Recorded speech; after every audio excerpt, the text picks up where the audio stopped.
오래전 한 20대 중반이었던 것 같은데요. 제가 한 이스라엘에 한 반년 정도, 6개월 정도 머무른 적이 있습니다.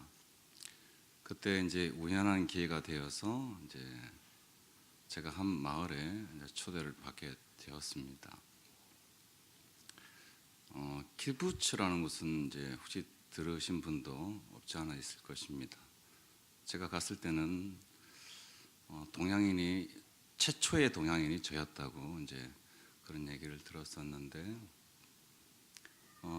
갈릴리 북부에 위치한 이제 키부츠인데 마을 공동체입니다. 근데 거기에서 이제 혼인 이제 잔치가 열렸었습니다. 그때 이제 제가 초대를 이제 받게 되었습니다. 이제 혼인식은 이제 늦은 저녁에 아마 이제 어둠이 이미 깔린 시간에 그 마을 중심부에 광장이 있는데 그 광장에서 늦은 저녁까지 늦은 밤까지 한 4-5시간 정도 지속되었습니다. 그 당시에는 제가 예수님을 믿지 않았던 시절이고 이스라엘에 대한 역사를 전혀 몰랐기 때문에 모든 것들이 사람들도 그렇고 음식들도 그렇고 이제 모든 것들이 이제 이국적으로 이제 보였습니다. 이제 몇 가지 희미한 기억으로 남는 것은 결혼 그 잔치 속에 한 몇 시간 지나자 이제 혼인식이 치러졌는데 뭔가를 이제 읽고 있었습니다. 지금 생각해 보았을 때 아마 토라를 낭송했던 것 같습니다. 또 하나 이제 기억에 남는 것은 한 모르겠으나 100여 명, 200명 정도 되는 걸로 알고 있는데 그 많은 사람들이 이제 그 정도의 사람들이 이제 마음껏 즐기고 먹고 마실 수 있도록 많은 음식들, 그러니까 뷔페 형식처럼 쫙 이렇게 있었고 당연히 이제 거기에는 포도주도 있었고 시대가 달라서인지 포도주 외에도 이제 보드카 같은 이제 술들이 비치되어 있었습니다. 그러니까 좀 인상적이었던 것은 중간에 그 혼인 잔치 중간에 어떤 예식이 뭐 토라를 낭송한다든가 그런 것들이 이제 있긴 있었지만 이제 대부분의 사람들은 이제 혼인식 그 전후를 중심으로 자유롭게 마음껏 즐기고 어떤 사람들은 이제 춤을 추고 여흥을 이제 즐길 수 있었습니다. 그런 것들 제가 본 것이죠. 말 그대로 이제 혼인 이제 잔치집이었습니다. 그러니까 이런 잔치집에서 이제 먹고 마실 것이 떨어진다면 좀 문제가 되는 것이죠. 아마도 예수님의 이제 어머니인 마리아가 이 잔치집에 이제 포도주가 떨어진 사실로 인하여서 이제 신경을 쓴 것을 보면은 아마 학자들은 이 가나 혼인 잔치집과 이제 예수님의 집 마리아의 집은 친척 관계였을 것이고 장남이신 예수님께서 그래서 초대되었고 그 당시 이제 이 제자들을 이제 모으고 계셨기 때문에 예수님께서 한 5명의 제자들이 덩달아서 이제 이 가나 혼인 잔치에 초대된 것으로 보입니다. 조사에 의하면 조사에 의한 것이라고 하죠. 고대 근방 특히 이스라엘 지방에서 그랬다고 합니다. 혼인 잔치에서 포도주는 오늘 이제 본문에서 나온 포도주는 매우 중요한 것이고 이 포도주가 떨어졌을 때에 하객들이 자기들을 무시하는 처사로 이제 오해하기 쉬웠다고 합니다. 그래서 이제 하객들이 이 일을 가지고 법관에게 벌금을 물리면 왜 이제 법관이 이제 그랬다고 하죠. 왜 이렇게 포도주가 떨어지게 했느냐? 그렇게 소홀히 대접하는 법이 어디 있느냐? 이렇게 해서 주인에게 벌금을 이제 물렸다고 하는데 조사라고 하니까 꼭 지나가는 소리는 아닌 것 같습니다. 어쨌든 벌금을 물리든 아니면 혼인 잔치를 연 체면을 이제 구기든 간에 이제 잔치집이니까 이제 흥이 나야 되는데 그 안에 기쁨이 있어야 되고 사실은 기분 좋음이 있어야 되는데 이제 그런 것들이 깨지면 이제 문제가 되는 것이죠. 잔치집이 아닌 것이죠. 이름만 잔치집일 수 있는 것이죠. 그러니까 마리아는 이제 이런 것들을 이제 신경을 쓴 거예요. 이제 급한 마음으로 이제 예수님께 이제 부탁을 한 것이 오늘 본문의 이야기입니다. 어쨌든 예수님께서는 이 일을 해결하십니다. 어머니 마리아의 부탁으로 이 일을 소극적으로 하셨든 혹은 이미 예수님께서 염두에 두신 어떤 일이든 간에 어쨌든 예수님께서는 정결 예식에 쓰이는 그냥 물을 포도주로 바꾸죠. 또 좋은 포도주로 바꿉니다. 화학 구조가 바뀐 것이죠. 좋은 포도주라고 했으니까 발효 상태도 좋았으니까 시간도 압축시킨 것입니다. 포도주에 이런 이제 굉장히 어떻게 보면은 큰 기적입니다. 근데 요한복음의 저자인 요한은 이 가나 혼인 잔치에서 일어난 이 기적을 이제 이렇게 소개합니다. 11절이죠. 예수께서 이 첫 표적을 갈릴리 가나에서 행하시며, 첫 표적이라고 이제 이 기적을 얘기를 합니다.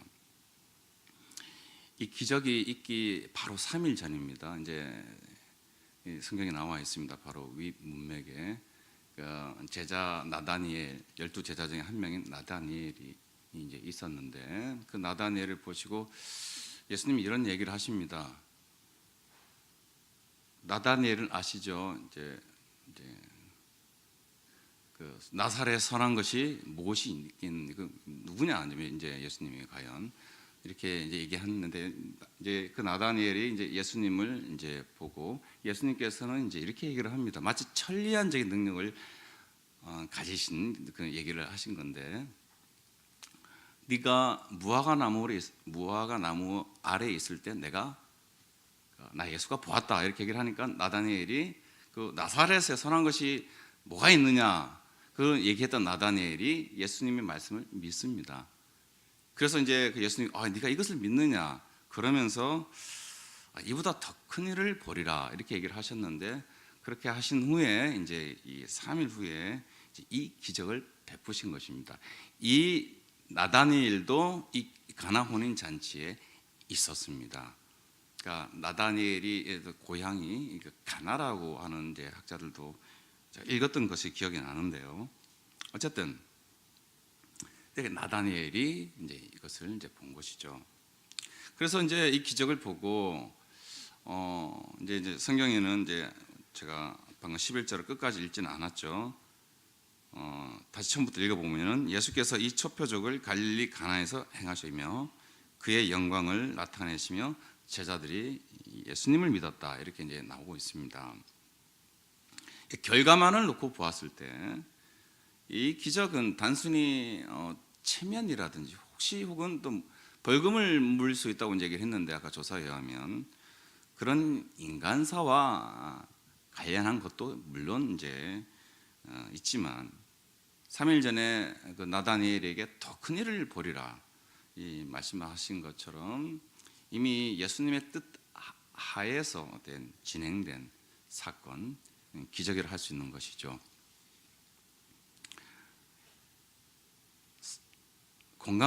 요한복음을 제외한 복음서를 이제 공간복음이라고 하는데, 요한복음은 기적이라고 얘기하지 않아요.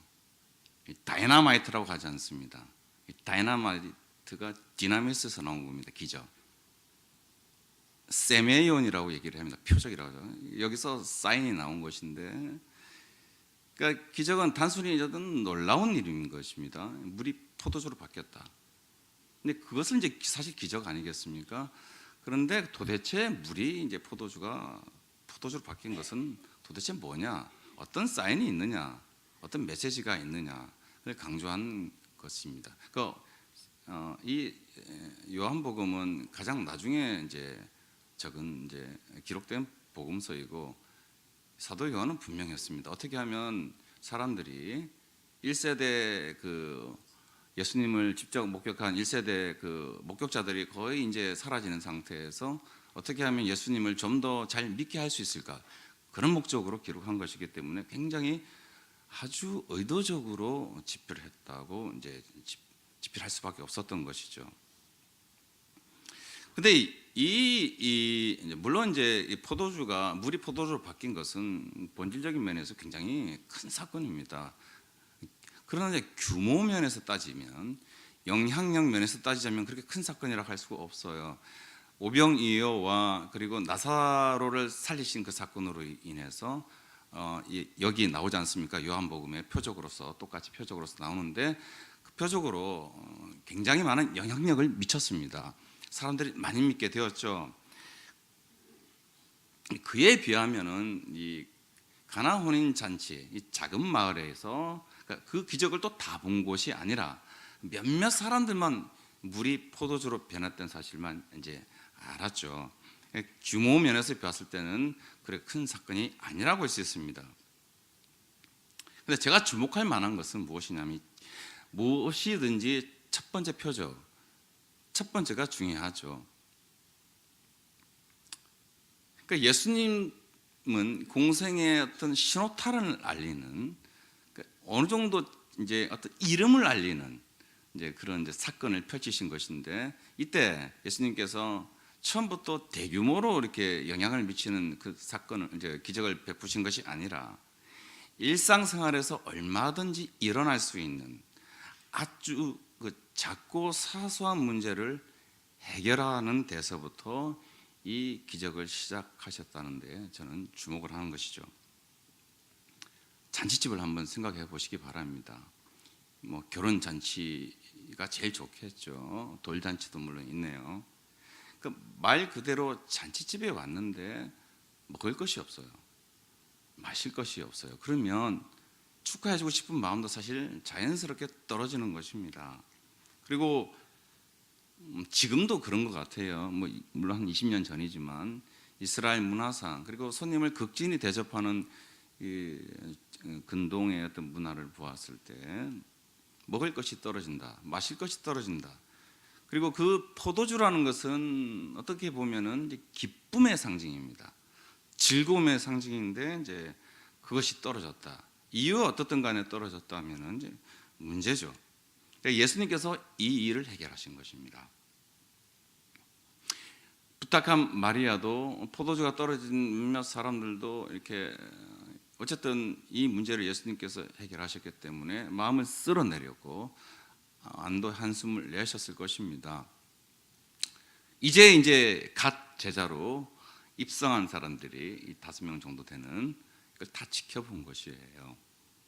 그 잔치집의 분위기가, 그걸 포도주가 떨어진 사실을 알았던, 그 잔치집에 그걸 알았던 사람들 생각을 한번 해보시기 바랍니다. 그 사람들의 입장에서 잔치집의 분위기가 변한 것이죠. 그러니까 물이 술로, 포도주로 변한 것도 놀라움이고, 이게 끊기지 않고 사람들이 계속해서 몇 시간 동안 이제 여흥을 즐길 수 있도록 한 것도 기쁨이 되었을 것이고, 사람들이 그렇게 즐겁게 이렇게 축하의 자리에서 이렇게 그 보는 것도 이제 기쁨인 것입니다. 이 기분이 좋았던 것입니다. 좋아졌던 것이에요. 기분 좋은 잔치집으로 무르익어갔던 것입니다. 첫 표적입니다. 저는 이 첫 표적이라고 했을 때 제가 주목하게 되는 것은, 예수님께서 선포하신 복음의 뜻은 말 그대로 기쁜 소식입니다. 이 기쁜 소식이라는 것에 동의를 한다는 것이죠. 복음이 기쁜 소식이 된다고 할 때 물론 저희들이 본질적으로 아는 것이 있습니다. 죄에서 우리를 해방시킨다. 죄의 영향력 아래 있던 우리를 은혜의 영향력 아래 놓아둔다. 그리고 영생을 준다. 구원을 준다. 내적 평화를 준다. 이것들은 알고 있습니다. 또 한편 이러한 복음이 정말 기쁜 소식인 것은, 이 복음이 어떤 거창한 것에서만 영향을 미치는 것이 아니라 아주 사소한 일상생활에 영향을 미친다는 것이죠. 그 일상생활에서 언제든지 이제 기쁨을 줄 수 있는 영적인 능력이 있다는 것입니다. 복음은 실체가 없는 이제 구름 위의 어떤 이데올로기가 아닙니다. 우리 복음은 일상생활과 동떨어진 것이 아닙니다. 그러니까 분명히 인간의 어떤 깊은 마음, 그 저변을 이렇게 터치하고 건드립니다. 그래서 일상생활에서 정말 언제든지 그렇습니다. 언제든지 기쁨을 주는 능력이 있는 것입니다. 복음에. 어떤 예가 있을까? 제가 이제 설교를 준비해서 사실 이제 많은 예들이 또 올랐습니다. 많은 예들이 또 없고, 그렇다면 가장 공감할 수 있는 예가 뭘까 좀 생각을 하다가 아마도 가장 좋은 예는 예배라고 생각이 들었습니다. 우리 신자들은 예수님께서 복음을 선포하신 이래로 사실은 복음의 영향력 아래 있습니다. 우리가 일주일간 영적으로 이렇게 지쳐 있다가 처져 있는 거죠. 심지어 때로는 하나님께서 살아 계신 거지 정말일까 생각을 하고, 또 심지어는 내가 예수를 믿는 사람인가, 내가 예수를 믿었던 적이 있는 사람인가, 그렇게 나락으로 떨어지는 경우도 없지 않아 있는 것 같아요. 그러나 예배 중에 선포되는 말씀을 통해서 힘을 얻습니다. 이상하게 위로를 얻습니다. 그 은혜를 입어요. 그럴 때가 한두 번이 아니라 예배의 말씀을 통해서도 직접적으로 이루어지지만 직간접적으로 예배에는 많은 순서가 있지 않습니까? 때로는 어떤 성도님의 예배당에 참석한 성도님의 얼굴 표정을 보고도 은혜를 받고, 아주 사소합니다. 그 어디서 이게 영향력을 미칠지 모릅니다. 그러나 그것은 이제 어쨌든 예배 장소라는 곳에 한정되었다는 것이죠. 마음이 촉촉해집니다. 이렇게 되는 것은 불가능합니다. 이 세상 밖에서는. 그러니까 이런 현상들을 이제 정서적인 측면, 인간의 정서적인 측면, 제가 방금 은혜라는 단어를 사용했고 또 위로라는 단어, 힘이라는 단어를 사용했는데 그 정체는 사실 기쁨입니다. 기쁨. 예배를 드리기 전까지는 정말 희망이 없어요. 어떻게 보면 가장 밀접한 가족도 그냥 저희에게 희망을 주지 않는 그냥 존재일 뿐인데, 그렇게 마음이 어두웠는데 예배를 드린 후에는, 혹은 예배를 드리는 중에 내가 왜 그렇게 생각했을까, 참 이상하네, 다시 한번 확인하게 된다는 것이죠. 마음이 개입니다. 이렇게 환하게. 그렇게 이제 무거운 마음이 이제 개이고, 이제 어떻게 이제 우리 마음이 촉촉해지고, 바로 은혜 안에 있는 거죠. 은혜의 영향력 아래 있는 것이죠. 불신자들은 이런 것을 경험할 수 있겠습니까? 이런 세계를 알 수 없습니다. 불신자들은 모릅니다. 근데 우리는 이런 은혜를 이제 맛보게 되면 이제 사람들을 대하는 태도도 넉넉해지죠.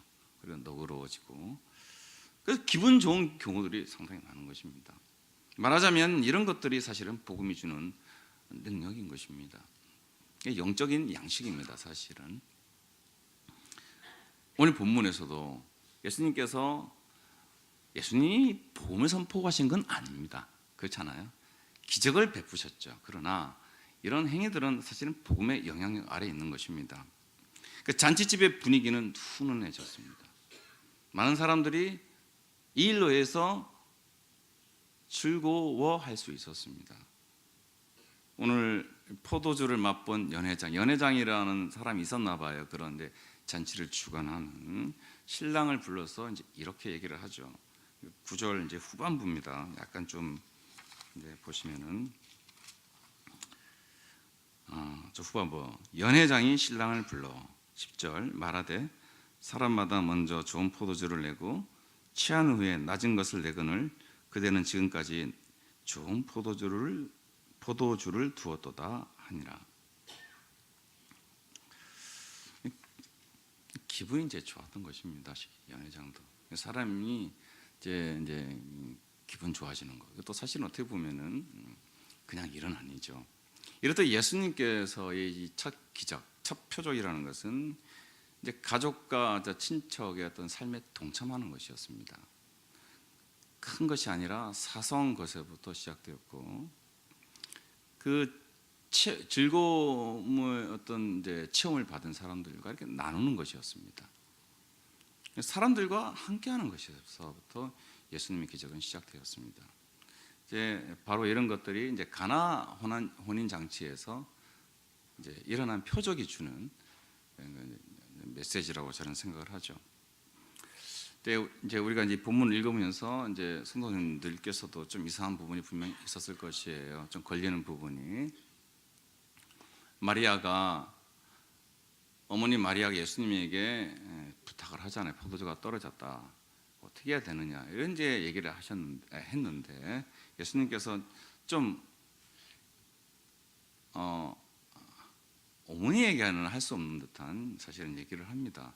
여자여 얘기를 합니다. 이 헬라어 말도 말 그대로 여자입니다. 다른 뜻이 있는 것이 아닙니다.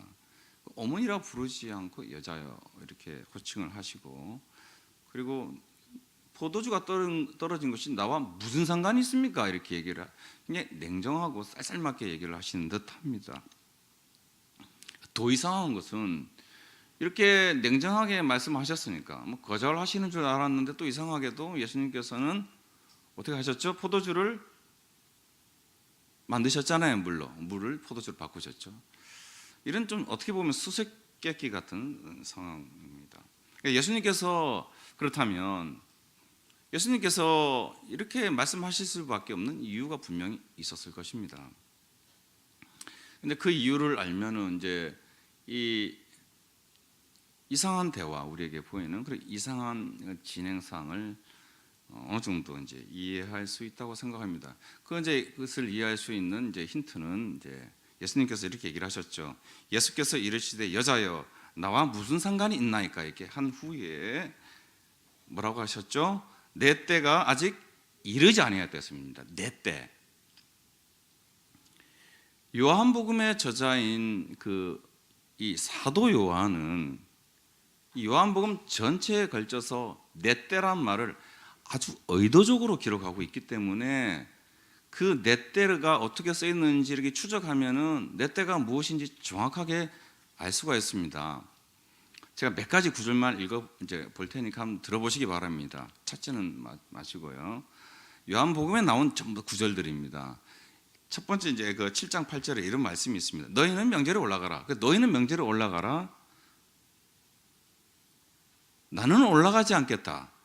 즉 내 때가 아직 차지 못하였으니 나는 이 명절에 아직 올라가지 아니하노라 말씀이 있고, 또 하나 그들이 예수를 잡고자 하나 손을 대는 자가 없으니 이는 그의 때가 아직 이르지 아니하였음이로라. 이런 이제 말씀이 있고요. 하나만 더 들어보겠습니다. 이 말씀은 성전에서 가르치실 때에 헌금함 앞에서 하셨으나 잡는 사람이 없으니 이는 그의 때가 아직 이르지 아니하였음이로라. 이렇게 내 때, 그의 때, 예수님을 이제 두고 하는 말인데, 이제 성도님들께서 생각하시기에 이 때가 예수님의 입장에서 좋은 때 같습니까? 아니면 나쁜 때 같습니까? 나쁜 때이죠. 한 구절만 더 들어보겠습니다. 6월절 전에 예수께서 자기가 세상을 떠나 아버지께로 돌아가실 때가 이른 줄 아시고, 여기서 내 때는 예수님께서 십자가에서 죽는 때를 가리킵니다. 죽음의 때를 가리킵니다. 죽음의 때가 되지 않았습니다. 어머니 여자여로 이제 호칭하셨죠. 무슨 상관이 있습니까? 이렇게 얘기를 하시는 것인데, 예수님께서 기적을 처음에 행하셨어요. 오늘 가나에서 몇 사람이 모여들었습니다. 몇 사람들이 알게 되었습니다. 2번, 3번, 4번. 요한복음에는 7번 정도가 나오는데 다른 복음서에는 더 많은 기적들이 나오죠. 그런 기적을 행하실 때마다 사람들이 모여들었습니다. 그런 와중에도 또 한편 예수님을 죽이려는 그런 다른 음모들도, 그 세력들도 생겨났습니다. 기적을 일으키실 때마다 더 죽음의 자리로 들어가시게 된 것이죠. 요한복음의 마지막 표적으로 소개된 그 나사로를 살리신 사건, 그 사건을 두고 이제 그 사건이 이제 여파가 컸습니다. 그래서 성경에는 대제사장들과 대제사장이 여러 명 있었던 것이죠. 이렇게 몇 대 그 대제사장들과 바리새인들이 모여서 이제 본격적으로 모의를 합니다. 이렇게 많은 표적을 행하는데 우리가 어떻게 해야 되겠느냐 이렇게 모의를 합니다. 그래서 결론 내린 것이 이거였죠. 이날부터는 그들이 예수를 죽이려고 모의하니라 이렇게 되어 있습니다. 이제 예수님을 죽이려고 이제 계획을 잡았다는 것입니다. 본격적으로.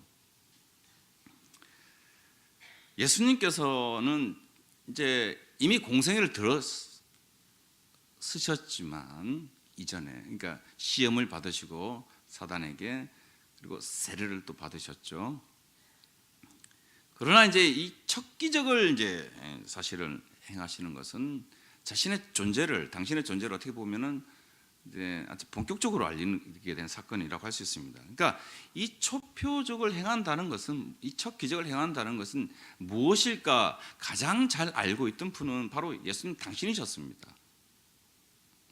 이게 나를 좋은 길로 데려가는 것이 아니라, 물론 하나님의 나라 입장에서는 좋은 길이지만 예수님 당신의 입장을 보았을 때는 이것이 죽음의 길이라는 것을 알고 계셨어요. 예수님께서는. 마리아는 이 사실을 알지 못해서 감히 상상할 수가 없었던 것입니다. 예수님을 잉태할 때쯤에 많은 계시를 받았어요. 마리아는 그냥 그나 어머니예요. 어머니. 그 인성을 가진 어머니입니다. 그 빛이 희미해지면서, 계시 빛이 희미해지면서 예수님을 그냥 자신의 아들로 생각한 겁니다. 그 의도적으로 잊어버린 건지 모르겠지만 특별한 아들이라는 것을, 아니면 무슨 불길한 의도가 있어서 그런지 모르겠지만 의도적으로 잊어버렸는지 모르겠지만 그냥 예수는 내 아들이다, 이런 사실에 더 익숙해졌던 것 같아요. 로마 가톨릭이 주장하는 것처럼 마리아가 예수님께 부탁을 할 때 로마 가톨릭은 이제 그렇게 얘기를 한다고 합니다. 예수님은 기적을 베푸실 수 있는 능력이 있는 대단한 내 아들이니까 이제 포도주를 한번 만들어 봐, 이렇게 얘기를 했다고 하는데 전혀 그건 아니라고 생각을 합니다. 예수님은 지금까지 가족들을 잘 부양했습니다. 아마 아버지 요셉은 일찍 돌아가셨는지 몰라요. 그렇다면 장남인 예수님께서 어머니를 부양해야 됐고 그 동생들을 부양해야 될 책임이 있었던 것이죠. 그러니까 예수님은 사실 성경 기록에 의하면은, 오늘 이제 담임 목사님께서도 말씀하셨듯이, 오늘인가 제가 며칠 전인가, 지금 몇 주 전인가요? 그게 하여튼 어쨌든 잘 섬기셨어요. 가족들을. 그 듬직한 장남으로 생각했기 때문에 그냥 이 포도주가 떨어졌는데 좀 어떻게 해다오. 그러니까 어머니가 장남을, 이제 아들인 장남을 그냥 인간적으로 기대는 마음으로 얘기한 것이죠. 그러니까 마리아의 어떤 한계입니다. 어떻게 보면 이것이 당연한 것이죠. 어떻게 보면은. 그러나 이게 한계일 수가 있습니다. 하나님께서 보내신 특별한 아들이라는 사실을 완전히 잊어버리지는 않았을지는 몰라도 어쨌든 익숙해진 것입니다. 그냥 예수는 내 아들이야, 내 장남이야, 첫째 아들이야, 듬직한 아들이야. 어린 예수님께서 13살 때 깨우쳐 주셨어요. 그전에도 나와 하늘에 계신 아버지는 특별한 관계라는 것 사실을 깨우쳐 주셨습니다. 오늘 본문에서 예수님께서 여자여라는 것은 사실 거리를 둔 표현입니다. 예수님과 어머니 마리아, 다시 한번 깨워주신 것이라 할 수 있죠.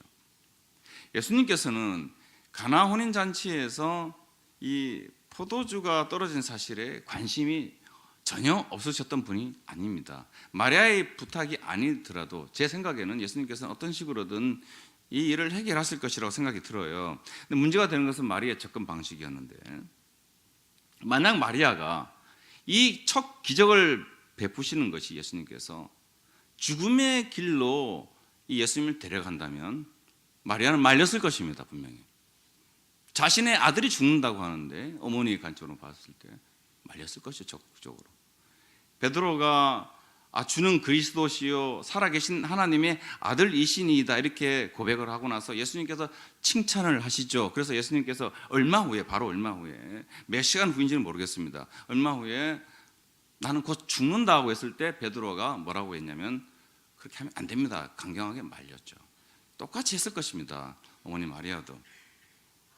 예수님께서는 이 어머니 이 마리아의 당신을 향한 모정을 모를 리가 없는 것이요, 당연히 아셨을 것입니다. 그러니까 어떤 거리를 두는 마음으로 여자요 이렇게 얘기를 하신 것이죠. 예수님은 효자였습니다.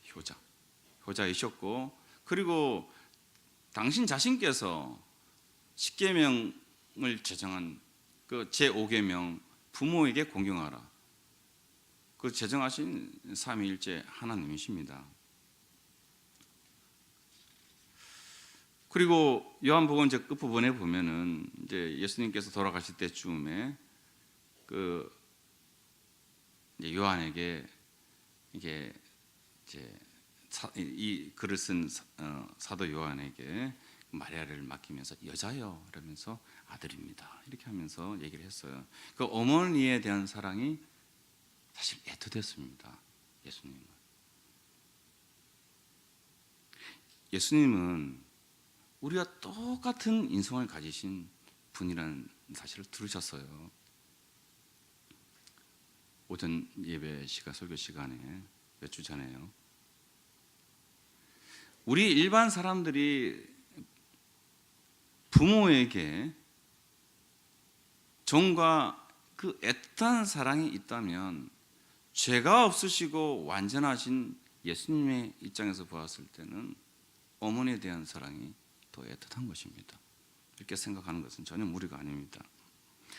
거리를 두기 위해서 자신의 이 기적을 베푸심으로 인해서 사실 결국은 죽는다는 사실, 결국은 이별을 해야 됩니다. 결국 언젠가는 마리아에게 마음 준비를 어떻게 보면 시키신 것이라고 할 수 있습니다.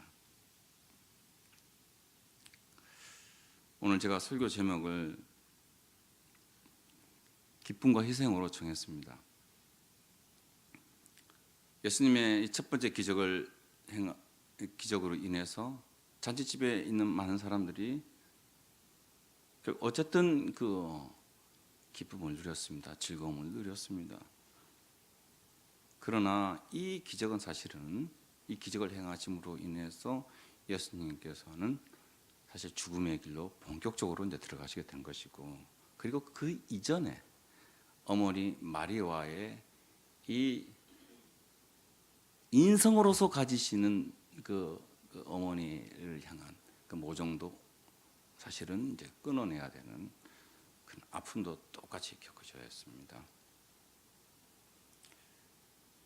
평범하고 사소한 즐거움이었는데 그것을 위해서 어떤 희생이 있는지 사실은 아무도 몰랐습니다. 예수님 외에는. 외로운 길을 사실 예수님께서 걷고 계셨던 것이죠. 이러한 외로운 길은 사실 이 하나님의, 이 지상의 하나님의 나라라고 불리는 이 교회에서 사실 똑같이 적용이 됩니다. 우리가 이 하나님 나라에서 기쁨을 누린다면 사실 공짜는 없는 것이죠. 누군가의 분명한 희생이 있었습니다. 이 사실을 사실 잊으면 안 됩니다. 그러니까 저는 주일날 여러 성경들을 보았을 때 쉽게 생각이 되지 않아요. 교회에서 오늘도 국수를 먹었는데 그냥 국수를 먹을 때도 쉽게 생각할 수 없는 부분이 분명히 있습니다. 그리고 매주 저는 성가대가 없는 교회에서 오래 다녔기 때문에 사실 이 천옥교회의 성가대를 보면 뭐랄까 좀 새로운 것들이 항상 많아요. 그래서 그 성가대의 찬양 소리를 들을 때 또 그냥 여러 가지 생각이 드는 것입니다. 준비를 하려면은 사실 주일날에도 빨리 나와야 되잖아요. 그리고 교사 선생님들도 마찬가지고. 또 한편 누군가는 이 한 번 나오는 것이 주일날 엄청난 희생이 따른 경우도 있다는 것을 저는 좀 알고 있기 때문에 그분들을 생각할 때도 여러 가지 생각을 하게 됐죠. 방금 전에 피아노를 쳐주시고 뭐 이제 오후 예배 이제 이 찬양 특송을 이제 연주를 해주신 성도님들, 좀 이렇게 피곤한 몸을 이끄시고 어떻게 보면 이 허접한 사람의 이제 설교를 듣기 위해서 이 오후 예배에 이 자리를 치우신, 그래서 저에게 어느 정도 힘을 주시는 전 성도님들을 생각할 때 여러 가지 생각을 할 수밖에 없습니다. 사실은요. 이러한 모든 것들이 사실은 사소한 것처럼 보일 수가 있습니다. 그러나 그 사소한 것에는 희생이 따릅니다.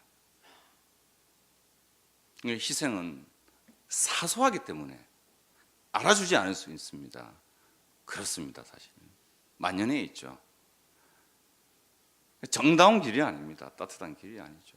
외로운 길입니다. 잊지 않았으면 하는 것이 있습니다. 그래서 우리가 이 외로운 어떤 이 희생을 할 때 분명히 그것은 씨앗이 되어서 기쁨이 됩니다. 하나님 나라의 동작 원리입니다. 그리고 그것이 또 세상의 동작 원리기도 합니다. 희생이 있어야지 또 기쁨이 있는 겁니다. 희생하지 않고서 어떻게 한쪽에서 기쁨을 누릴 수 있겠습니까? 그럴 수는 없죠. 이렇게 희생하고 어떤 외로운 길을 걷는 사람에 의해서 지금 뭐 교회 사실 말이 많지만 문제가 많지만 너무 비관적이지만 사실 교회 외에 저희들이 희망을 둘 곳이 사실 어디 있습니까? 교회에 없습니다. 사실 교회 외에는 어디 있습니까? 정부 조직에 있습니까? 아니면 은행에 있습니까? 어때 우리 가정에 있습니까? 교회가 없으면 사실 희망이 없죠. 이런 교회는 이 외로운 길을 걷는 사소한 길을 걷는 사람들에 의해서 유지되고 앞으로도 확장될 것이라고 저는 분명히 생각을 합니다. 그래서 저희들도 잊지 않았으면 하는 게 있어요.